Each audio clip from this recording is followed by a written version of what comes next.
about this car I found at the show, man. Well, this is a 63 Pontiac Catalina Super Duty Swiss cheese. Now what makes it a Super Duty Swiss cheese? Well, the Super Duty is the 421 motor with 2 4s, a bunch of good hot rod stuff. In 1963, they built 80 Super Duties. Really? Of those 80, 40 of them had the aluminum front end on it, which was an option that were primarily used for drag racing. The other ones were used for hill climb, NASCAR, etc.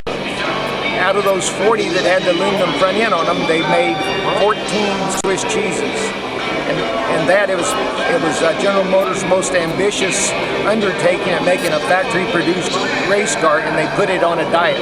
They tried to lighten up everything they could. It has cast aluminum headers, aluminum center section to the rear end, no undercoating, no deadener. Any place they could take weight out of it, they took it out. Okay. A lot of little things like in the rule book required that you have an exhaust system on it for NHRA. You're not going to use it because it's a race car, but it had to be there. So they put one exhaust system in instead of 2. You don't need to carry 2 of them down the highway. Right. Or down the drag strip. And today there are about 9 or 10 of them in existence. They're all either being restored or have been restored nicely. And right. This is the first show that I've been to that we weren't the only one there, and there's 3 of them here.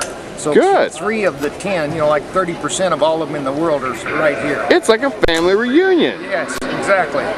So now when did you get it, man? I bought it 2 years ago. Okay. It had been raced by Union Park Pontiac. We restored it back to the exact condition that it was built from the factory and delivered to the dealer. And they gave them to the dealers that had racing programs to race. And then they altered this one into an AFX car and moved the wheelbase up, chopped it all up.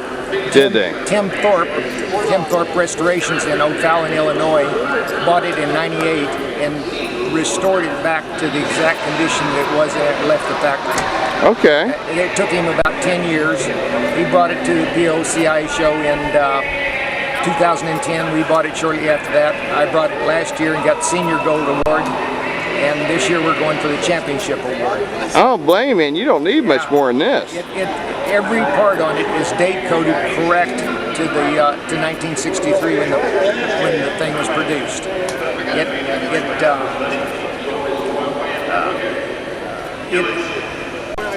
I forgot what I was going to say. I bet it scoots down the road. Oh yeah, they run strong. They ran in the day. They ran about 12 seconds, 119, 120 miles an hour. Okay. And when we rebuilt the motor on this one, it's a little stronger than that, but it's too valuable but hard to race. Yeah, you ain't gonna hammer it too hard. Everybody that has one has at least $500,000 in them, so you take very good. Really? You don't mess with it. See, that's crazy. Yeah. And these old cars when they made them, they were meant to hurt almost. They built these cars to move down the road hard. Yeah, these particular ones were made just to be drag race cars. Yeah, that's no, you could have never convinced anybody that these cars would be worth that much. No. There's no way in the world. Some of them, I've traced the history on some of them, and some of them just get all butchered up, and I've seen they traded for $500, $1,500 back in the 80s. Oh, you know it. And they sat out in some farmer's barn. But now they're... And half of them rotted away. Yeah, they're strong now. Man, so where are you coming in from, brother? We're from Houston, Texas. Okay, so you trailered this baby. Yes, we brought another car, that GMC over here, in a stacker trailer, and it was a long trip. Probably fun though, man. Oh yeah, it's great. Well, brother, We're glad to be here. Thank you for coming out. It's a great show, and it's a great little car too. All right, I appreciate it very much. And you keep cruising with E-Rider. All right, we'll do it.